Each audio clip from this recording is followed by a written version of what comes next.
Generosidad en aceptar mi invitación a ser el pregonero de este primer cuarto de siglo de la Feria de Marbella, que ya lleva una larga historia. Este año cumple 40 años. En realidad no es que no tenga ya una vida profesional y personal que justificara ser el pregonero de la Feria de Marbella mucho antes de publicar su libro Malancolía, pero fue realmente después de leer ese libro que publicó el año pasado lo que me impulsó a pensar en él, en Miguel Nieto, para dictar el pregón de este año de la Feria del Libro. Así que muchas gracias por la aceptación rápida y generosa por tu parte.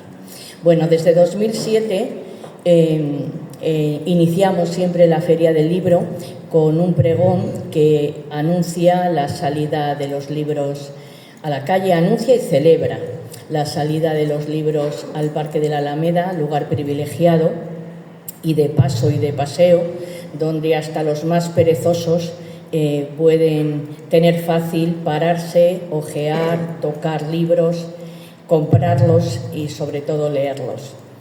Leer un libro es sin duda una de las experiencias más transformadoras que existen si uno elige bien, y yo creo que un libro es el mejor universo por el que viajar, así que cualquier celebración es poca para todo lo que nos han dado a lo largo de la historia y lo que nos dan a cada uno de nosotros leer un libro, la experiencia de leer un libro.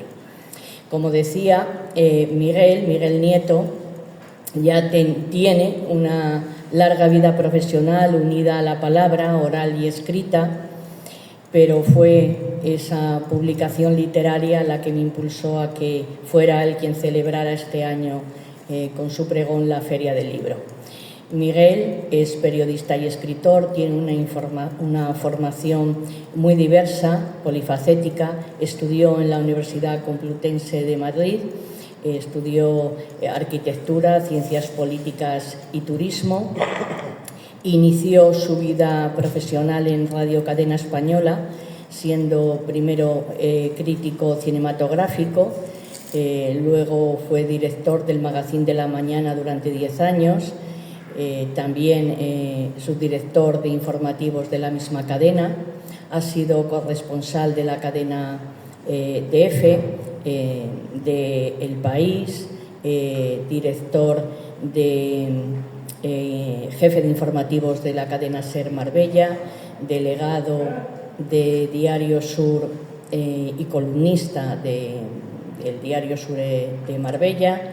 En fin, una larga vida profesional como dentro de la radio y también de la prensa escrita. Es además de escritor y de periodista un gran viajero, ha hecho expediciones a distintos sitios siempre con un cierto peligro, diría yo, aventurero, al Sáhara, al Amazonas, también submarinismo en Cuba. Es crítico gastronómico, jefe de la Academia del Vino de Marbella desde su fundación, crítico turístico, y yo ahora destacaría sobre todo en él su faceta literaria. No es que las columnas de prensa no sean en sí mismas una buena joya literaria muchas veces, pues si están bien escritas como las que con las que nos deleita Miguel Nieto desde hace mucho, pero realmente la publicación de esa primera experiencia literaria, de creación literaria en un libro, Malancolía, de relatos cortos, anuncia una brillante carrera como escritor, que espero que sea larga y espero que nos deleite pronto con un nuevo libro. Actualmente es colaborador de Onda Cero Marbella y también columnista en el Diario de Santiago.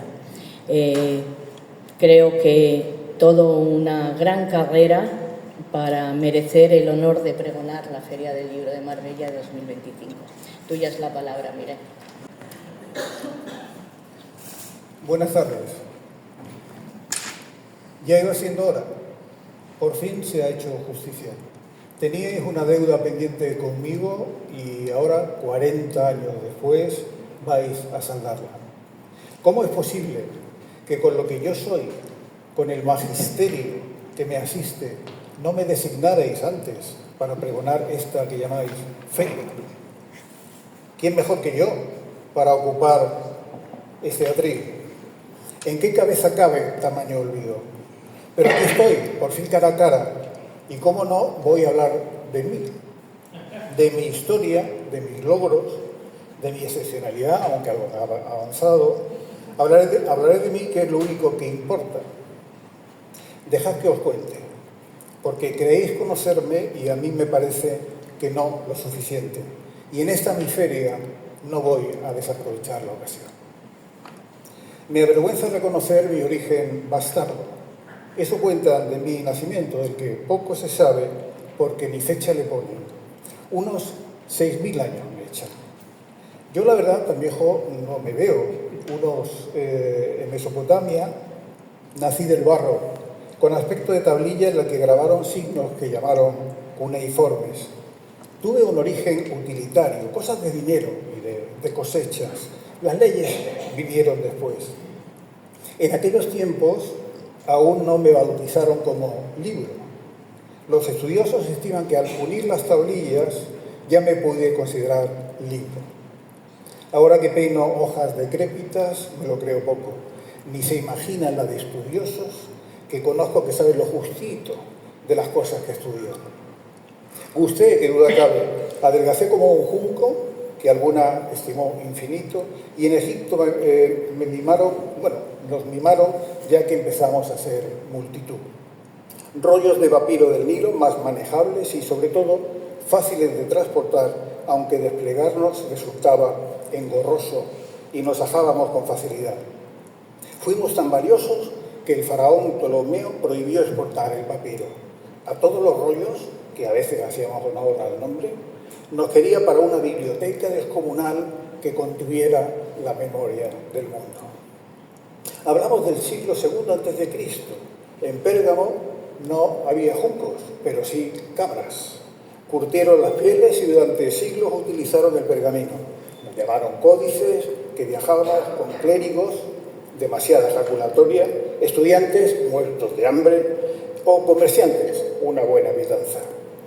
Bien es cierto que, por ejemplo, en Roma se carteaban con tablillas de cera que tenían la osadía de borrar, pero cayeron en desuso. Pronto fabricaron cuadernos de notas con pergamino y tapas de marfil, libritos de poesía ñoña. Me cuesta reconocer que nos compraban más por la belleza de las cubiertas que por los rippios. Convivimos un tiempo como rollos, guardados en cajas de madera, y pergaminos apilados como muertos. Con el pergamino eché los dientes, aunque mastiqué mucho papiro con sabor a fertilidad. Esta es la parte oficial de mi historia, pero si abusco los ojos, el relato cambia. El papel lo creó un eunuco chino. Sabían escribir sobre bambú y seda, pero un tal Kai Lun inventó en el siglo II el papel con paños viejos, corteza de árboles y cáñamo, del lejano oriente a Samarcanda, o los chinos a cuestas, Egipto y a Occidente. Sorpréndanse, fuisteis el primer país en utilizar el papel. Mi hermano, el Misal de Silos, que tiene unos 1000 años, es el libro manuscrito más antiguo de Europa. Pero fue en el siglo XV cuando adquirí no ya mayoría de edad, sino madurez, gracias a Johannes Heinz Surlanden ya lo adivinan, Gutenberg, de tallar joyas a inventar los tipos móviles para la imprenta, una máquina que parecía una prensa de vino grasienta. Primero fui Biblia, con letra muy clara y precisa, sin ninguna falta, y que su eminencia, un tal cardenal Carvajal, habría podido leer sin esfuerzo y sin gafas. Las gafas, luego les cuento. Las imprentas proliferaron por toda Europa. Aquí llegó en 1472. Hasta el 1500 nos llamaron incunables. Una legión de 1500 tomos. A mí, aquella época de cuidada tipografía gótica como de manuscrito, me encantó. Pero aún más mi activismo animalista. Sí, no en vano, cada vez que me parían, dejaban de matar 200 ovejas. ¿Quién de ustedes puede decir lo mismo? Mucho verde, pero al final me reciclan en un tonel de esos azules. Aldo Manuzio fue otro padre para mí. Con la caída de Constantinopla, los eruditos se trasladaron a Venecia. Necesitaba ediciones manejables de los clásicos para la docencia. Ni Corto ni Pigro aprendió la técnica y se volvió loco editando. Nunca fuimos tan hermosos ni auténticos gracias a los manuscritos originales en griego y en latín. ¡Qué placer! Idénticos como clones en tacadas de a 1000 ejemplares. Llegó la filigrana sabia de los monasterios, pero en el 16 caí en el tumulto con incontables editores de cualquier cosa. Nos gibanizaron para meternos en zurrones. Casi me muero de la peste y la cochambre, pero la moda, se dice así, ¿no? La moda era vestirlos de perdularios impresos de aquella manera. De códice, casi sin enterarme, pasé a folletín y pliego de cordel. Crecimos y crecimos, nos contaron y cantaron una vida azarosa. Una pirueta. Dejad que os cuente lo del pingüino que se me cruzó en época de ascensores lentos. En 1935, el editor Allen Lane pasó un fin de semana con Agatha Christie. Entonces, por supuesto, que conocen a la señora. De vuelta a Londres, no encontró nada interesante que leer en la estación de tren y se le ocurrió que sería buena cosa editarnos de bolsillo y con calidad. ¿Por qué no?, se dijo y me dijo. Y así lo hizo. Los mejores autores vestidos con cubiertas de vivos colores. Los podían vender hasta en estancos. Lane buscaba nombre para aquella colección. Amante de los animales como soy, le sugerí, el azul es otra de mis debilidades, el delfín y la marsopa, a los que le tengo especial cariño. Pero en un rasgo de inspiración antártica se decantó por un pingüino. Así nacimos los Penguin Books. A 6 peniques el pingüino, sin diéresis ni ascensor. Nos colocó en los almacenes Woolworths. El jefe no nos quería ni regalados, pero llegó por casualidad su señora con unos collares de perlas del cuerpo 42 y le fascinó la idea. ¿Por qué no tratar los libros como objetos cotidianos, tan necesarios y tan accesibles como los calcetines y el té? Y así fue. Penguin nos puso al alcance de todos en cualquier sitio del mundo. Ajustarme a los bolsillos marcó un hito en mi existencia. Hablando de existencia, ¿a ustedes les han leído cuentos? Yo no tuve esa suerte. Nací mesopotámico y sofo. Antes que la palabra escrita estuvo la palabra hablada. La magia de la palabra contada. Una sociedad puede existir sin escribir, pero no sin leer. Y leísteis antes de saber que leíais. O descifrar el mundo y sus signos no es leer. Aprendisteis a leer los cielos para interpretar el tiempo que vendría, a leer el comportamiento de los animales por la cuenta que os traía cazarlos, a la luna y el sol para la siembra. Los rostros, como el de los niños, os sugieren emociones. Hoy vuestros astrónomos leen las estrellas y el pescador hunde la mano en el mar para adivinar si habrá pesca según las corrientes y la temperatura del agua. Ahora, con el mar como un caldero, están tan jodidos como los brujos chinos que se aventuraban a leer el destino en caparazones de tortuga. Hasta os atrevéis a leer los amaneceres y los ocasos para saber quién se acordará de vosotros cuando hayáis muerto. Leer para entender, leer para saber. El hombre siempre ha leído el mundo. Aprender a leer es todo un rito. Los judíos juntaban con miel los versículos que los niños leían y lamían. Las lecturas públicas en Roma eran comunes y hasta el posadero del Quijote refiere: cuando es tiempo de la siega se recogen aquí las fiestas muchos segadores y siempre hay alguno que sabe leer, el cual coge uno de estos libros en las manos y rodeámonos de él más de 30 y estámosle escuchando con tanto gusto que quitan 1000 canas. San Benito nos introdujo en la vida monástica. A la hora de la comida de los hermanos siempre se leerá. Deberá respetarse el silencio más completo en la mesa, de manera que no se oiga susurro ni voz alguna, salvo la del lector. En la Edad Media convivíamos con muchos analfabetos y éramos pocos y caros. Más fácil oírlos que poseernos. Las baladas y los cuentos legendarios poblaron los caminos. El latín se convierte en un obstáculo. Dante, con la Divina Comedia, a mí la verdad se me hace mucha elipse, lee el primero en lengua vulgar. Fernando de Rojas animaba con su Celestina: cuando 10 personas se juntaren a oír esta comedia. Molière leía a su criada. Mas el 19 es punto y aparte. En la familia Austen se leían entre ellos y Eliot declamaba como si maldijera. Stevenson no quiso leer hasta los 7 años, enganchado a que le narrara. Pero si hay un prototipo de autor-lector, es sin duda Charles Dickens. Al final de su vida hizo una gira de 80 lecturas en 40 ciudades. No le hacía ascos a nada. Montaba sesiones hasta en almacenes y balnearios. Parece como si las novelas hablaran a través de él, decían. Las publicó en folletines, como tantos otros: Dumas, Flaubert, Balzac, Salgari, como de Gorujo Saldán, que le veo un poco... Bueno, me aguanta, ¿no? Bueno.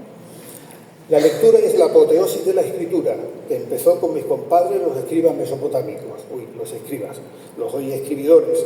No hay nada como ser libro para ser olvidadizo. Manejaban el estilete y el dibujo. No solo escribían, sino que monopolizaron la lectura de los documentos. Saber leer y escribir era un arma poderosa. Conservo una imagen tierna de los primeros escribas. Adoraban a los pájaros. Cuando sus tablillas de arcilla estaban blandas, al posarse con las patas dejaban marcas que se parecían a sus signos. Creían que escribían el pensamiento de los dioses y se pasaron toda la vida intentando descifrarlo. No tuvieron el talento de Champollion, que no necesitó ser ornitólogo. Pero escribas, antes de que yo llegara a América hecho papel, hubo mucho antes, aztecas y mayas. Y en China ni les cuento. ¿Y qué sería de mí sin las bibliotecas? Imprescindibles en toda civilización. Dejad que os cuente. Alejandro Magno marca los límites de la muralla de su ciudad con líneas de grano que se comen los pájaros. Buen augurio, le dicen. Alejandría será una ciudad rica en gentes venidas de fuera que traerán prosperidad. Y así fue. Todo se escribía. Alquilar tierras, comprar lentejas, préstamos, soldadas. La producción de documentos fue tal que hubo que buscar dónde guardarlos. Antes, Asurbanipal creó la primera biblioteca pública en Nínive, y en Egipto precedieron a la de Alejandría las de Tebas, Menfis y el Cairo, que fue arrasada. La de Alejandría tuvo aspiraciones elevadas como templo del saber. Albergó 700.000 manuscritos. Calímaco inventó allí el orden alfabético. Pérgamo tuvo la suya, aunque sus 200.000 volúmenes acabaron en manos de Cleopatra como regalo de Marco Antonio. Eso es un regalo, y no el pedrusco de Richard Barton a la Taylor. En Atenas, cada templo y cada escuela filosófica tenía la suya. La de Aristóteles se escondió en ánforas que descubrió un soldado y rapiñaron enterita para Roma. Adriano, en un detalle reparador, creó otra junto al Partenón. La red de bibliotecas públicas romanas decayó con la Edad Media. Monasterios y abadías custodiaron el legado cultural de Occidente. También, claro, los musulmanes, de cuyas traducciones os llegaron mis clásicos. En la España islámica había 60 bibliotecas. Córdoba, espléndida, con unos 500.000 libros. Pero, para delirio de biblioteca, la del visir Qasim Ismael, que se la llevaba a cuestas. Bueno, a las cuestas de 400 camellos, unos 117.000 volúmenes que los dromedarios marchaban en fila por orden alfabético y a cada rienda un bibliotecario. Surgen grandes bibliotecas privadas como la de Cosme de Médicis, que funda en 1444, la que puede considerarse la primera pública moderna, 10 millones de ejemplares. En la católica del Papa Dámaso, poco autor pagano había. La Biblioteca Nacional de París me cae simpática.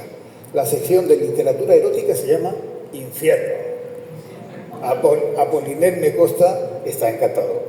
La de Washington, con 100 millones de piezas, excesivo, dirían ahora, es la más célebre, aunque la de Moscú es la más numerosa. No me imagino a Trump preocupado por mojarle la oreja a Putin en este campo. Y en Japón tienen una donde dormir en los estantes. Y, bueno, ya sí tenéis cara de gorgojo, pero en fin. Tentado he estado de darles mi opinión sobre mis escritores y textos preferidos. ¿Serviría de algo pontificar sobre los genios y villanos que albergo? Mejor me sacan de dudas ustedes, mis lectores. ¿Conocen a Ryoki Inoue? Pues es el escritor más prolífico del mundo, con más de 1 millar de novelas. ¿Cuál es el más conocido? Ustedes, bueno, sus estadísticas me contestan que Shakespeare. El más leído también, con 2.000 millones de copias. Algo no me cuadra. Pregunto, ¿cuál es el mayor exponente de la literatura? Cervantes. Bueno, vamos mejor. ¿Y el de más éxito? Homero. Me pasa. El más sabio, me sorprendéis, Calderón de la Barca. Famosos, Joyce, Kafka y Stephen King. Vaya.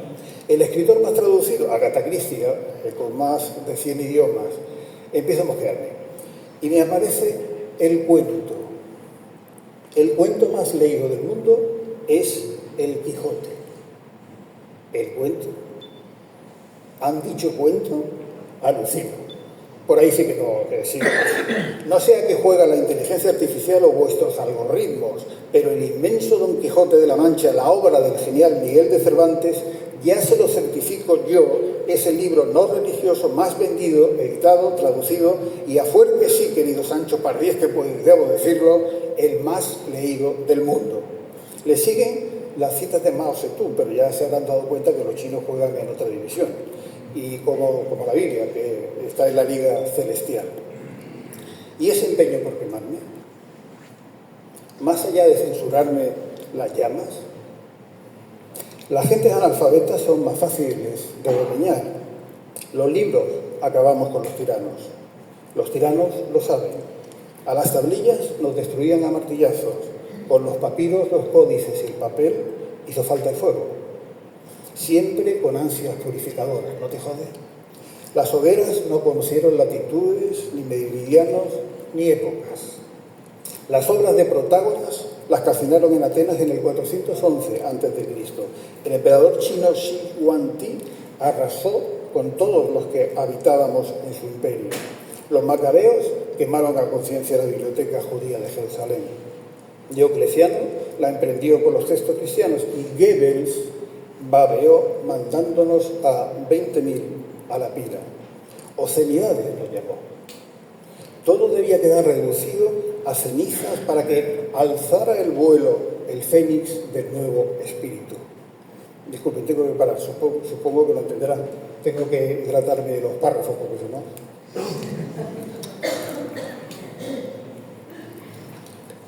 Creo que queda poco, No. Censura, sí. El Tribunal del Santo Oficio, vulgo Inquisición, creó en 1559 su índice de libros prohibidos que tanto quebranto me ha procurado. Los chinos, siempre aparecen los chinos, también tenían el suyo. En el siglo XV prohibieron un superventas titulado Historias viejas y nuevas, amenazante título, porque distraía del estudio de Confucio. En las entonces colonias americanas se prohibió enseñar a los negros. En Cuba, en las fábricas de tabaco, pagaban entre todos a un lector. Fue cosa del Sindicato Sociedad de Ayuda Mutua para Honestos Trabajadores y Jornaleros. Toma nombre. Fuente de eterna amistad y gran entretenimiento es lo que éramos. Al año se acabó. Lecturas subversivas. Pero los exiliados nos recuperaron en las tabacaleras de Estados Unidos. El Conde de Montecristo se leyó allí. Pinochet, otro adalid de la libertad, prohibió el Quijote, un alegato en defensa de la libertad personal. Se dio cuenta, sí, vaya ojo clínico que tuvo. Libros perversos, lectores perversos, censores a porrillo. Lo dejo, pero que conste que a quien más odio es al soldado de Julio César que nos quemó en Alejandría. He tenido suerte, vivo para contarlo. Tengo asumido que me volverán a quemar, a prohibir, a silenciar, porque alguien habrá que intente sepultar las ideas, el saber, la imaginación. Soy subversivo, pero no se preocupen por mí. Siempre renazco. Deberían saberlo esos malnacidos. Es que las adoro. ¿Qué sería de nosotros sin ese invento? ¿Cuántos libros ganados para la luz desde que aparecieron? Si hay un artilugio asociado a nuestro saber, son las gafas. No se ponen de acuerdo sobre quién las inventó, pero sí de cómo eran. 2 cristales redondos con una gruesa montura de madera y una bisagra para sujetarlas a la nariz, sin patillas. Parece que fue en Venecia, donde el gremio de cristaleros sabía pulir lentes gordas y pesadas, como de rompetechos. También se atribuyen a Bacon, pero por su conocimiento del microscopio árabe. Si me piden mi opinión, yo creo que las inventaron, adivinan, ¿no?, los chinos, que ya tenían la lupa y hasta gafas ahumadas que usaban los jueces para ocultar su mirada en los tribunales. Pero parece que fue en Venecia donde el gremio con las gafas se acabó el suplicio de los monjes que se dejaban las córneas en un entorno de penumbra. Se quejaban hasta en mis márgenes. Tarea penosa, apaga la luz de los ojos, dobla la espalda, aplasta vísceras y costillas, lleva el dolor a los riñones y fatiga a la totalidad del cuerpo.